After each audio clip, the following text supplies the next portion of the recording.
Hello, team. Today's challenge is birthday countdown, where we're given two different days, the today date and the birthday, right? And we need to figure out how many days until the next birthday, whether that's this year or next year, right? So there's a little bit of stuff in here. There's also this weird thing where we're getting mixed data. I'm not a fan of that. In professional code, I would try to normalize this ahead of time, whether that was in the database or somewhere else. It feels very odd to me to have these as different structures, right? But we'll have to work through that. The dashes and the slashes, and then to top it all off, we will have to work through leap years. So February 29th, it's in here. We'll need to figure that out because if we don't do it right, it will roll over. So if I just add a year to this day, I will actually get March 1st of the following year, which is not the correct math, right? We'll have to do that math properly.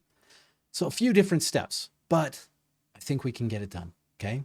And there are some catches along the way, but we'll talk them through, okay? So that you're aware of them, so that I'm reminded of them. We'll figure it out. The first thing that I want to do is I want to normalize that data, okay? So this is going to be today date. Sorry, it's not going to be, it's going to be a destructured item, which is the today year and the today month and the today day. We're going to get that from today.split, just like this. It's going to be on dashes for this one, right?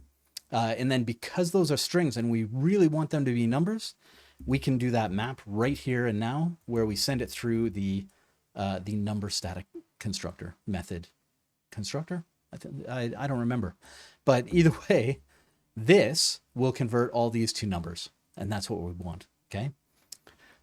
So with that, we're going to do the same thing for birthday, but we don't have a year with birthday, so let's get rid of the year, changing these two T's to B's so that we have birthday month, birthday day, changing this to birthday, splitting on a slash like this, getting it all done, good, okay? After that, we want to create our date objects. Okay, our date objects are how we're going to do the math. So that should be today date, just like this. And we're going to set that to new date, just like this. And then inside of there, we use date.utc. And what date.utc is, that's another static method on the date interface, but it will allow us to supply a time that is based on UTC. If we just try to fill this, as an example, I could take this, I could put today right in here, and I would get something back. What would I get? I would get my time zone, which is Mountain Daylight Time currently, right? So I don't want my time zone because that could give me an off by one error. I want everything to be normalized to a specific time zone. And for that, I want to use date.utc. The only challenge with this is that date.utc requires me to provide separate arguments for year and month and day, and then optional arguments for things like hours and minutes and seconds, right? Well, luckily, we've normalized to that structure right here. So right here, we can go today year and today month and today date, okay? With that, we can go down here and do that for birthday, okay? Same sort of thing. The year we're going to start at today year, okay? We're going to make the assumption that we are in the same year, but we're going to have to adjust this. And because of that, we're going to have to adjust the whole thing, which means that this should be a let, actually, right? We're going to update the birth date day. So current year, and then this one will be changed to the birthday month and the birthday day, okay? There's a small catch in here, and I almost missed it again because I missed it when I was first doing this. This right here, the month, of all the places to change it up and have it be something completely different, this is the worst place for that, and this is exactly where it happens. So month, in these constructors, even if you were to do it the same structure in new date, the month is expected to be 0 based. So January is 0, not 1. December is 11, not 12. And because of that, our months are going to be off by 1. That's not what we want, right? So right here, we need to go -1, and right here, we need to go -1, just to make sure that that is all locked in and ready to go, okay? What a place to do it. I don't understand why they did it that way, but that's how they did it. So we need to work around that, and we have, okay? Again, normalizing the data here, using the data down here, and now we need to make some adjustments, specifically to the birth date, because the birth date might be less than today's date. That means that it's in the past. We need it to be in the future. So we need to update the year by 1. As an example, if today's date was December something, and we were going for January something, right? Well, if it's the same year, January is in the past already. So we need to update the year by 1, right? With that, we go down here and we set let year equal to the today's year plus 1, okay? And we drop into a loop. This way, we're going to use a while loop. It should be quite short, right? At most, we should loop 4 times, because what's going to happen here is we are going to loop once if the current date is greater than the birth date, right? That makes sense, hopefully. So if B date is less than equal to today's date, right? Because if it's your birthday today, we need to go to the next year, right? That makes sense. Or if it's a leap year, right? Or sorry, not necessarily a leap year, but if the next available year doesn't exist. So right here, I've currently done that. If my birthday was February 29th, right? Well, I have February right here, February -1, that would be 1, and the day, the 29. But if I change this year and I send it through here, again, I might get March 1st, because it will roll over and the following year might not be a leap year. So it'll just add 1, right? That doesn't work for us. So we need to do something here. And that something is bdate.getUTC month, okay? And we're going to see if that's not equal to the birthday month -1, okay? A lot of complexity here, but we're trying to see, is the current thing less than today's date? We obviously need to change there. And is the current birth date that we've set up here, is it even valid? Does it even match what we're trying to do? Or has it rolled over, okay? There's a small catch there that I'm going to come back to, but for now we're going to keep moving, okay? So inside of here, I'm going to do all of this. This is why we set up a let, okay? So I'm going to paste this down as the birth date. We're going to reassign it to the new date, which is all of the same stuff except for the year. This is important, okay? If we just tried to do, as an example, bdate dot set UTC full year to be year +1, it's not going to reset our month and our day. So our month and our day, if we've screwed this up, right? Or if it's rolled over to March 1st, we're never getting that back. So we're better off just recreating it every single time. And again, it's only going to be a maximum of 4. So pretty quick, pretty easy. And we just do it, okay? With that, we need to increment the year, okay? So year plus equals 1. If you wanted to do year plus, you can.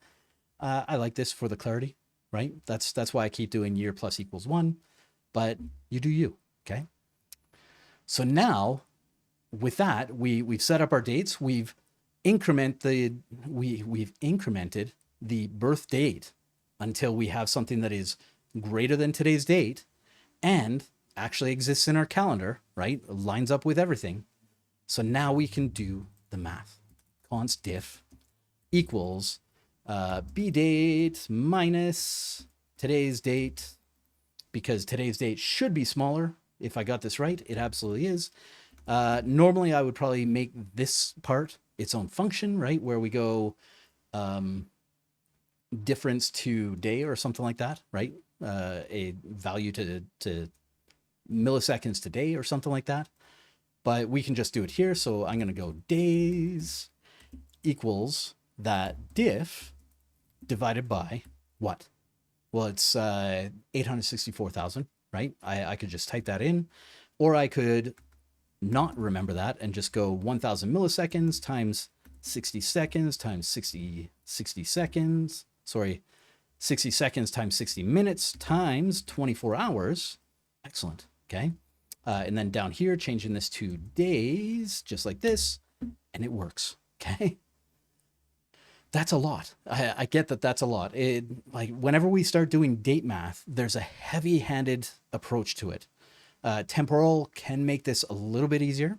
It also has access to a Boolean inside of the temporal object that it creates, the temporal date object, where it will tell you is leap year. So it will inform you about if it's a leap year, and then you can use that if you need to update stuff. So there's some stuff in there. Again, not supported in Safari, right? Still waiting on that, but might be powerful, right? Might be useful in the future. For now, we have this. We normalize that data. We did the thing, converted it to dates. We updated our current date because we didn't have a year on here, right? We needed to get that year out in front, right? So that the birth date was greater than today's date. That's the whole point of this thing.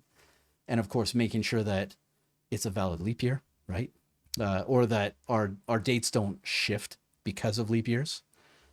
And then doing the math and getting the days out and days.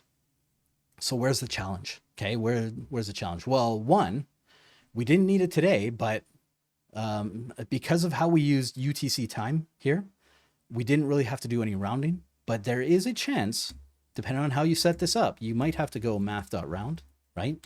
Doesn't change anything today, just something to note. Again, we didn't need that today, but the real problem with this is right here, okay? And the problem is, what happens if we get bad data, okay?